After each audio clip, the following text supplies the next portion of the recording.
বাংলাদেশের পাশেই সৃষ্টি হতে যাচ্ছে স্বাধীন আরাকান রাষ্ট্র। সেখানে প্রায় শতভাগ নিয়ন্ত্রণ বর্তমানে আরাকান আর্মির হাতে। যেকোনো সময় স্বাধীনতার ঘোষণা দিতে পারে আরাকান আর্মি।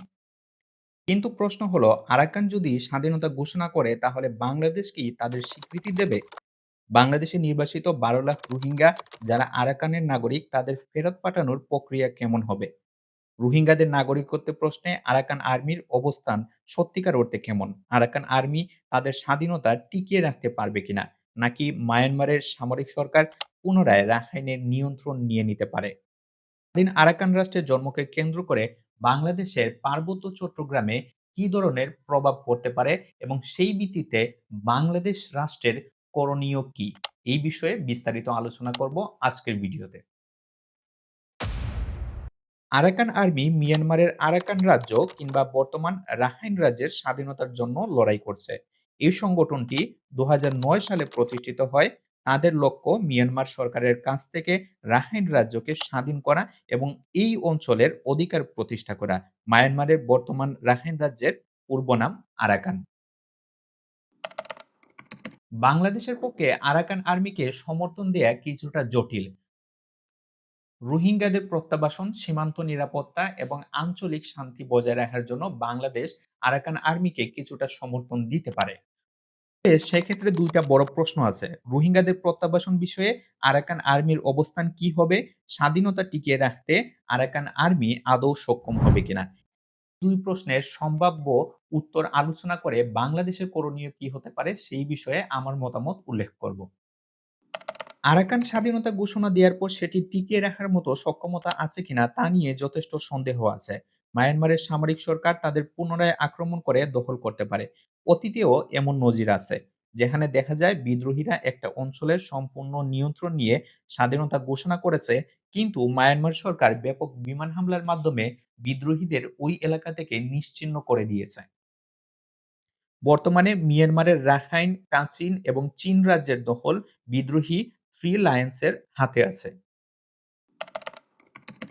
আরাকান আর্মি এই মুহূর্তে রোহিঙ্গাদের ফেরত নিবে কিনা এই বিষয়ে তাদের অবস্থান স্পষ্ট করেনি। বরং তারা নিজেদের স্বাধীনতা এবং রাজ্য প্রতিষ্ঠায় বেশি মনোযোগী। সাম্প্রতিক সময়ে আরাকান আর্মির নেতৃত্বে রোহিঙ্গাদের সাথে ইতিবাচক সম্পর্ক গড়ে তোলার প্রতি তারা মনোযোগী হয়েছে এবং তারা রোহিঙ্গাদের শত্রু হিসেবে মনে করে না। যদিও তারা রোহিঙ্গা শব্দটিকে স্বীকার করতে চায় না। মিয়ানমারের চলমান এই যুদ্ধে রোহিঙ্গাদের সশস্ত্র সংগঠন আরাকান রোহিঙ্গা আর্মি এবং আরসা সহ বেশ কিছু সংগঠন এবং রোহিঙ্গারা মিয়ানমারের সামরিক সরকারের পক্ষে যুদ্ধ করছে। আরাকান আর্মি যদি তাদের স্বাধীন রাষ্ট্র প্রতিষ্ঠা করতে পারে তাহলে এই বিদ্রোহী রোহিঙ্গাদের তাদের দেশে আদৌ ফেরত নিবে কিনা সেই বিষয়ে যথেষ্ট সন্দেহ প্রকাশ করা যায়। যদি আরাকান স্বাধীন হয় তাহলে পার্বত্য চট্টগ্রাম অঞ্চলে রাজনৈতিক প্রভাব পড়তে পারে। আরাকান এবং পার্বত্য চট্টগ্রামের অধিবাসী জনগোষ্ঠীর মধ্যে সাংস্কৃতিক এবং রাজনৈতিক মিল রয়েছে। পার্বত্য চট্টগ্রামের বিদ্রোহী কুকিচিন আর্মি এবং পার্বত্য চট্টগ্রাম শান্তিরক্ষী বাহিনী যখনই পাহাড়ে কোনো উত্তেজনা তৈরি করে, বাংলাদেশের সেনাবাহিনী যখন তাদেরকে নিয়ন্ত্রণ করতে যায়, তখনই তারা পালিয়ে এই আরাকান বা রাখাইন রাজ্যে আশ্রয় গ্রহণ করতে পারে। সেক্ষেত্রে নতুন সরকার যদি তাদেরকে, অর্থাৎ এই বাংলাদেশের বিচ্ছিন্নতাবাদীদের সমর্থন দেয়, সেক্ষেত্রে বাংলাদেশের আঞ্চলিক শান্তি বিনষ্ট হবে এবং পার্বত্য চট্টগ্রাম বাংলাদেশের হাতছাড়া হওয়ার প্রবল সম্ভাবনা তৈরি হতে পারে। এই মুহূর্তে বাংলাদেশের উচিত টু টাইমিং করা। অর্থাৎ মায়ানমার সরকার এবং আরাকান আর্মি ২ গোষ্ঠীর সাথেই যোগাযোগ রক্ষা করে চলা। ধীরে চলো নীতিতে এগিয়ে চলতে হবে।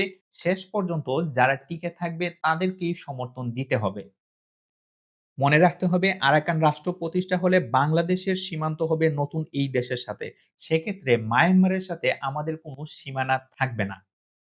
যদি আরাকান আর্মি স্বাধীনতা ঘোষণা করে তাহলে রোহিঙ্গা প্রত্যাবাসন এবং পার্বত্য চট্টগ্রামের নিরাপত্তা নিশ্চিত করার শর্তে তাদেরকে স্বীকৃতি দিতে পারে বাংলাদেশ। যদি তারা স্বাধীনতা টিকিয়ে রাখতে না পারে সেক্ষেত্রে আগাম স্বীকৃতি দেয়া বাংলাদেশের পক্ষে হিতে বিপরীত হতে পারে। এক্ষেত্রে বাংলাদেশের উচিত হবে সুপার পাওয়ার গুলা কি ধরনের পদক্ষেপ নেয় তা পর্যবেক্ষণ করা। অর্থাৎ চীন, আমেরিকা, ভারত কি ধরনের পদক্ষেপ নেয় রাখাইন ইস্যুতে সেটা পর্যবেক্ষণ করা এবং সেই অনুযায়ী সিদ্ধান্ত গ্রহণ করা। এক্ষেত্রে কোনো ধরনের তাড়াহুড়া করা যাবে না। যদি সম্ভব হয় তাহলে জাতিসংঘের সদস্যপদ পাওয়ার আগ পর্যন্ত আরাকানের সাথে কৌশলগত সম্পর্ক বজায় রাখতে পারে বাংলাদেশ কোন ধরনের স্বীকৃতি না দিয়েই। সেক্ষেত্রে দুকুল রক্ষা হবে। অর্থাৎ আরাকান যদি তাদের স্বাধীনতা টিকিয়ে রাখতে না পারে, তাহলে মিয়ানমার সরকারকে আমরা বলতে পারব যে, "আমরা তো তাদেরকে স্বাধীনতার কোন স্বীকৃতি দেই নাই। সুতরাং তোমরা এই আমাদের সাথে অমীমাংসিত যে বিষয়গুলো আছে, বাণিজ্য এবং রোহিঙ্গাদের প্রত্যাবাসন সহ এই রোহিঙ্গাদের তোমরা ফেরত নাও।" আবার যদি তারা অর্থাৎ আরাকান আর্মিরা স্বাধীনতা টিকিয়ে রাখতে পারে, তাহলে তাদেরকে আমরা আন্তর্জাতিক পর্যায়ে চাপ প্রয়োগ করে বলতে পারি, এই রোহিঙ্গারা এই রাখাইন রাজ্যের মানুষ, এই আরাকান রাজ্যের মানুষ। সুতরাং তাদেরকে ফেরত নিতে তোমরা বাধ্য। এভাবেই আমরা আন্তর্জাতিক চাপ প্রয়োগ করার মাধ্যমে রোহিঙ্গাদের তাদের আ আবাসভূমিতে আবার হলো যে ফেরত পাঠাতে পারি। আপনার কি মনে হয় রোহিঙ্গারা তাদের দেশে ফেরত যেতে পারবে? আরাকানে স্বাধীন একটি রাষ্ট্র প্রতিষ্ঠা হলে সেটা বাংলাদেশের জন্য ইতিবাচক হবে নাকি বাংলাদেশের জন্য অসুবিধার কারণ হবে? আপনার সুচিন্তিত মতামত আমাদেরকে কমেন্ট করে জানান। ধন্যবাদ এতক্ষণ আমাদের সাথে থাকার জন্য।